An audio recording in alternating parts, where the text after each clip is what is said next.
What's up, everyone? DKRACK here, about to react to another video for you guys, and I am super happy to be back, guys. It's been like a week and a half since I've done, my normal videos and reactions, and guys, you guys know me. I normally upload between 2 and 3 reactions or videos, depending on what type of video I'm doing that day. 2 to 3 videos a day.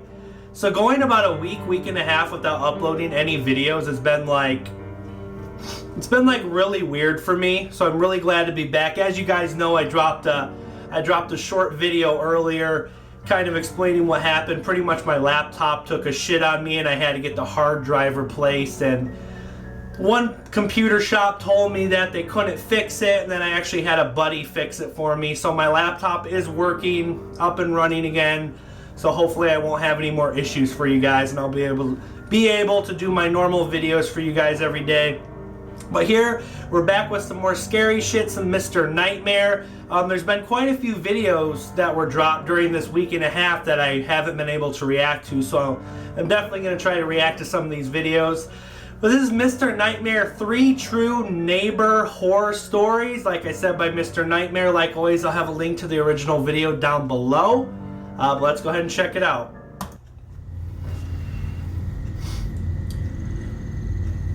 Nice scary story for us.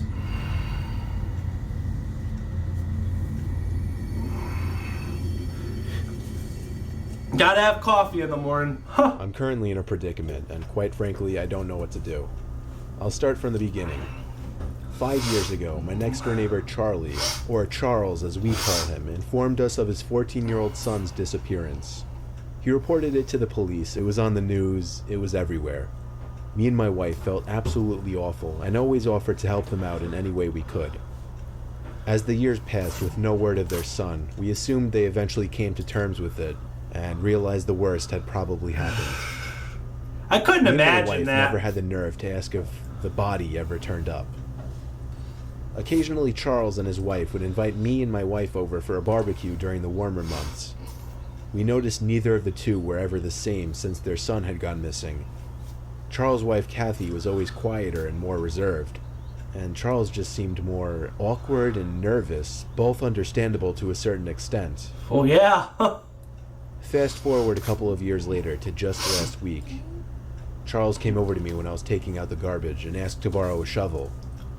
Without hesitation, I ran to get him my best shovel, not asking why he needed it.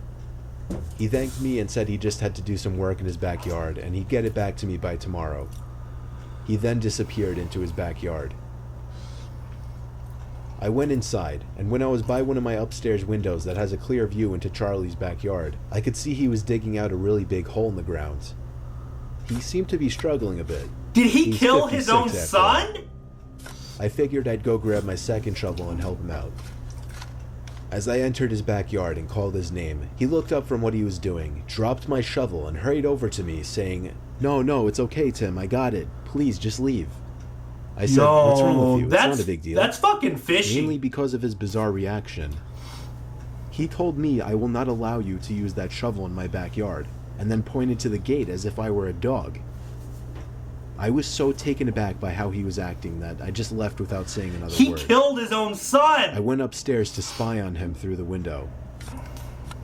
He was digging the hole for at least another half hour. When it finally looked like he was done, he started looking around, like up high at neighboring houses as if to check and make sure nobody was watching. And then, before I could think to hide, he spotted me at my window. All I could do at that point was casually walk away. He's up to something, and I wanted to find out what. No shit! I continued to look at his backyard every so often, but he wasn't digging anymore. I figured he knew I was watching now and would wait until it was dark out. And I was exactly right. At 1:30 in the morning, I heard the sound of a shovel hitting the dirt outside. It was too dark to see anything from my window now. 1:30 so I snuck outside a.m.? quietly and looked over the fence in the backyard. I could see him digging loud and clear now. When he went inside his house, I took that opportunity to sneak into his backyard and take a look at what was in the hole he was digging. The moonlight alone revealed a small piece of a black garbage bag protruding from the dirt at the bottom of the hole. I looked at his back door and back at the hole. I did this 3 more times, deciding whether or not to see what was in the bag. In the end, I decided to run back to my backyard, and it was a good thing I did, because he came back outside seconds later. But he wasn't digging. In fact, he disappeared to the other side of his house and didn't come back. I went back into my house and quietly got back into bed, trying not to wake up my wife. The next day, the first thing I did was look out my window to see that the hole in the ground was completely patched up in Charles' backyard. I also noticed that his SUV was parked in the street now instead of his driveway.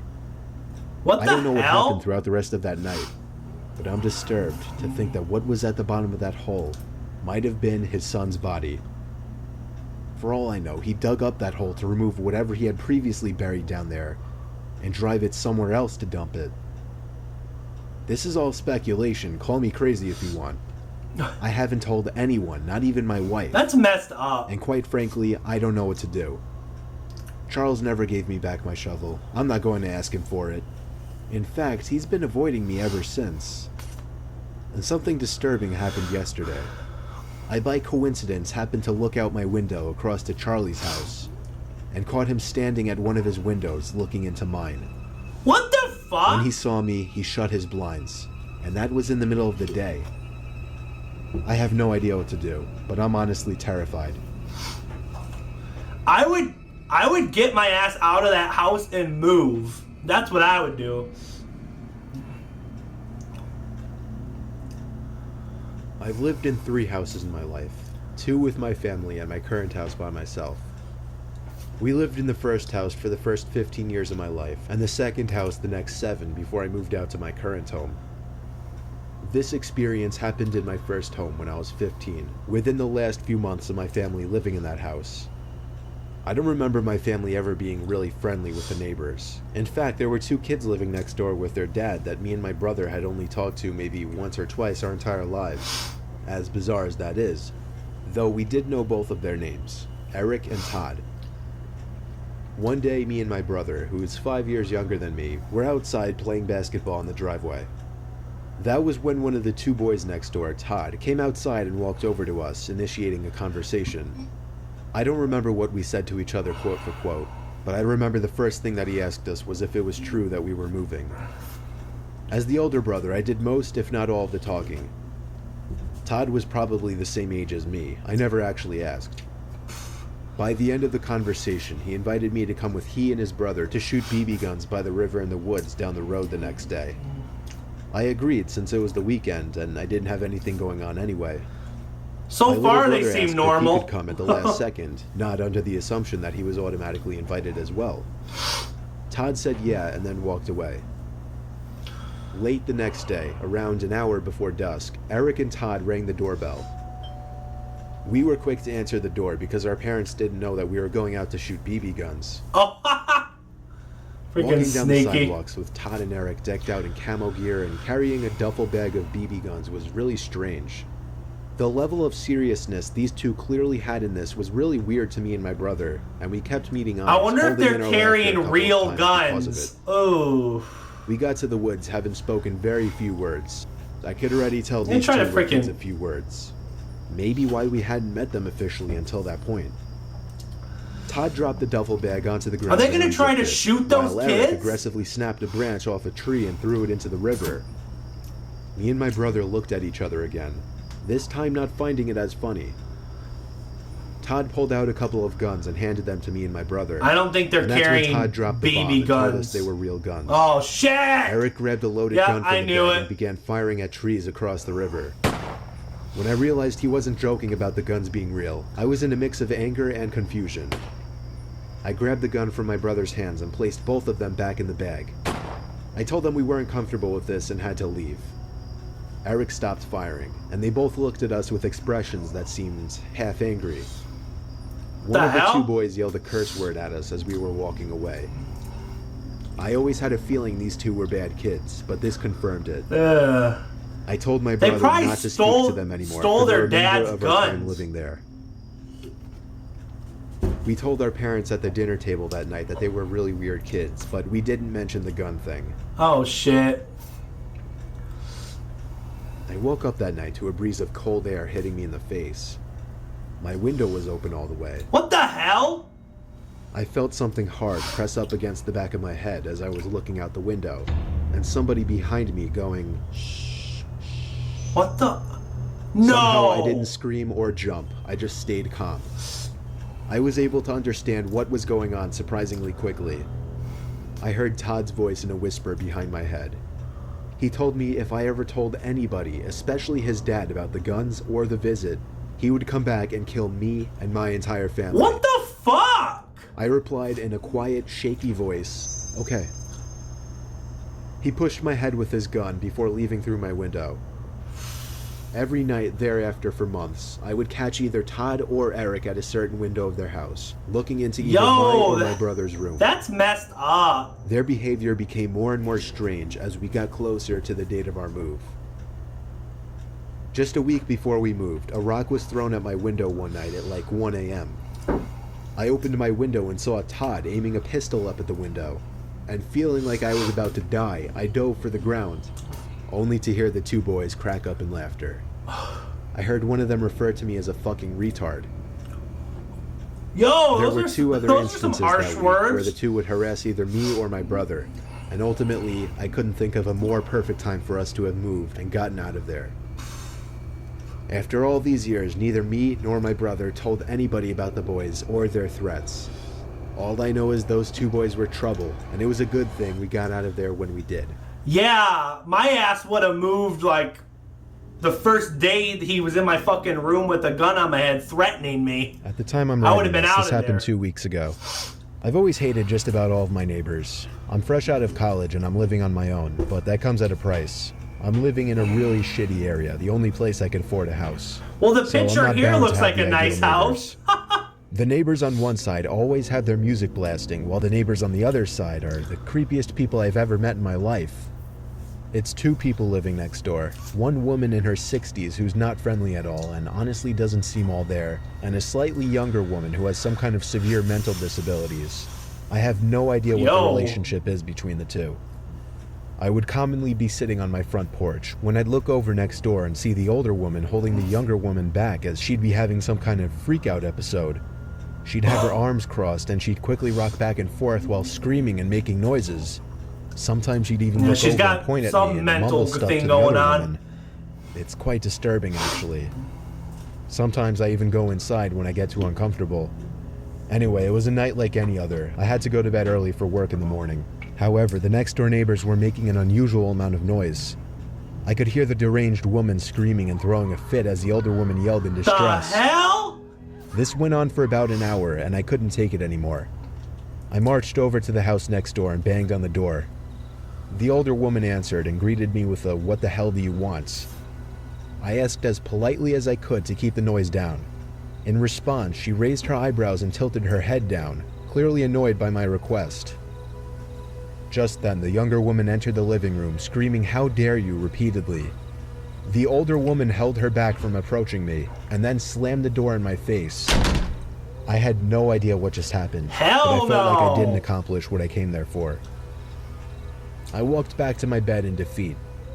However, I realized they had finally gone silent next door. I was able to get some sleep at last. Well, I woke up, feeling like the night went way too fast. I looked at my clock and saw that it was only 3 in the morning. My head fell back into the pillow in relief, but pretty soon, I thought I could hear something come from downstairs. Are they in his freaking house? I got out of my bed and went over to my door just to make sure I wasn't hearing things. When I didn't hear any other sounds, I went back to bed. I woke up once again to a dark room. Only 20 minutes had passed since I'd fallen back asleep. I didn't know what could have woken me up, though. And then I heard... Oh, fuck no! I panicked and tried to find my phone on my bedside desk as a source of light, but when I found it, I didn't dare turn the light on. I looked around the dark room in silence, trying to find some kind of dark figure in the room. I looked at every corner of the room, and even though it was so dark, I could tell there wasn't anybody standing there. This time I heard where it was coming from. Get your creepy ass laugh out of there! and saw a black shadowy circle-like object right at the edge of the wooden wall of my bed. Oh, fuck no! And the light of my phone revealed that black object to be the face of the deranged woman from next door. She screamed like the lunatic she was. She screamed as if she were a vampire in the light. I screamed as well. I screamed as I clumsily ran for the door and tripped halfway, looking back to see the woman following me. I slammed the bedroom door behind me and ran all the way downstairs, where I locked the door leading to the upstairs. I called the cops as the woman pounded on the door, screaming incomprehensible things. When the cops showed up, I told them the woman lives next door and that she was mentally insane. The older woman from next door came over after hearing all the commotion and spoke with the cops, pleading with them to let her go, but they insisted they had to take her in for at least the night. One of the officers asked me if I wanted to press charges, and as he asked this, the older woman gave me the most evil, hateful stare imaginable. Yo! I chose not to press charges, but her stare didn't change. The officers drove the ill woman away, while the older woman continued to stare at me as she walked back to her house. It's your crazy-ass 5 minutes daughter! later, I saw her get in her car and drive away. These two still live next to me. I'm seriously considering moving out because the creepy woman next door makes it clear she despises me. And I've concluded that the mentally ill woman is not only terrifying, but dangerous as well. Hell no!